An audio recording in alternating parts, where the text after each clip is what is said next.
the opposition several times. When you win, you don't have these questions. When you lose, and that's why this question comes back every time on this debate: are you bad losers? Do you want to change the systems just because you think things are not going your way? Shehzad Poonawalla, how many times is it going to be tested, tried? And they talk about the Election Commission being a constitutional body. What about the fact that the Supreme Court itself has rejected these pleas again and again and again in 2019 and in 2024? You know, Navika, it is less about transparency and more about conspiracy. That they want to smell a conspiracy whenever the verdict of any institution doesn't go their way. And by the way, this is not the only institution which they are now besmirching. Actually, when the army announces surgical strike, they raise a question. When any other institution raises any other issue, they raise a question on those institutions. When Supreme Court gives a verdict which is not favorable to them, they raise a question on the Supreme Court. Otherwise, Supreme Court is fine on the electoral bonds issue. So it is actually about what is convenient for me and what is needed to be done to create an alibi for an impending defeat. And therefore, 40 odd times they have gone against this entire election commission, EVM, VVPATs, 100% match kar lo. Today they have gone with a new requirement that the Form 17C data should be disclosed, and now just now somebody was saying that there should not be a difference of 5 to 7%. First of all, that is not factually true. Phase 1, the provisional voting was 65%, the final voting was 66.14. Phase 2 was 64.2, final voting was 66.71. Phase 3 was 64.4, final voting was 65.68. So you get the trend. It is not more than 1 or 2% difference, and that is naturally it can happen. It has always happened. But I have 2 or 3 specific questions. Today some people went and said that ये Form 17C का जो data है, जो हर polling booth पे polling agent को मिलता है, why doesn't the EC not upload it directly? Well, the EC and the Supreme Court has agreed with the reasoning of the EC, but I have another question. Supposing I am a political party, I am contesting 10 Lok Sabha seats. On one Lok Sabha seat, there are about 2,000 polling booths. So there are 20,000 polling stations. Form 17C I have. I have all the Form 17Cs from my candidate. As a political party, I can upload that data if I want on my website. Supposing if it's a big party like Congress, which is contesting, let's say, 543 seats, what stops the Congress party from getting all their candidates, polling agents, to give them the Form 17C and put it up? If they are so eager about transparency, and that is their sum and substance of the argument, what is stopping any party that is contesting all the seats, whose candidates, polling agents will get all the Form 17C signed, put it up? Who's stopping you? But something you have not done before 2014, now you want suddenly EC to do.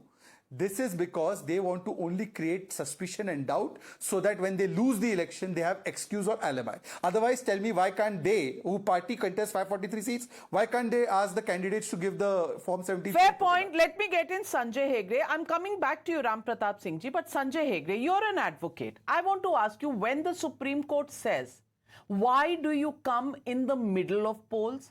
Why does this question arise just before the 6th phase of polling, just like it has happened this time and in the previous elections?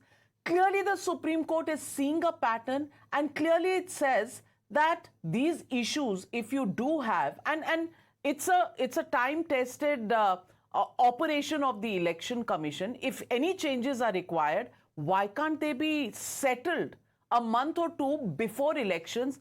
Is there a deliberate attempt to somehow or the other take away the completely, set process where 8 lakh people have to be trained to do a certain thing a certain way suddenly in the middle of elections? Well, the first thing is that this same format was being used earlier. 17C data was being put on the website earlier. After people matched that data with other data and pointed out discrepancies, this time they have not been putting it. So that's the first thing. The deviation is not on any other person's part, it is on the part of the Election Commission. Secondly, I heard Shehzad say that why don't you all collect the data from all 543 constituencies? No party, including the BJP, is contesting from all 543 constituencies. Most of the candidates do not have voting agents in all the polling booths. The resources or the data is anyway with the Election Commission. It is not private property of the Chief Election Commissioner or anyone like that. It is there with, and it is there precisely as a check on voting machines malfunctioning. So if the Election Commission were to put out all the data at one place, it would be easy not only for the political parties, it would be easy for the general members of civil society and the public at large to monitor and be satisfied for themselves that there is indeed a free and fair election which is being conducted. Recently in Karnataka, civil societies bodies have come together and said that, look, the EC, there are doubts, so therefore we will do our best to monitor. All right. Now, as far as the ADR is concerned, just let me finish. As far as the ADR is concerned, it has been a body which has been constantly going to the court, getting various judgments with regard to election law. It is because of the ADR judgment that you now know the assets of politicians. You know what their educational qualifications and other qualifications are. So the ADR is not some Johnny come lately. The ADR's petition was pending. Today, the Supreme Court has not passed any judgment. It has only adjourned the matter beyond the elections. They say that as far as this particular round is concerned, we do not think it is an appropriate time to interfere. We will see this at a later point.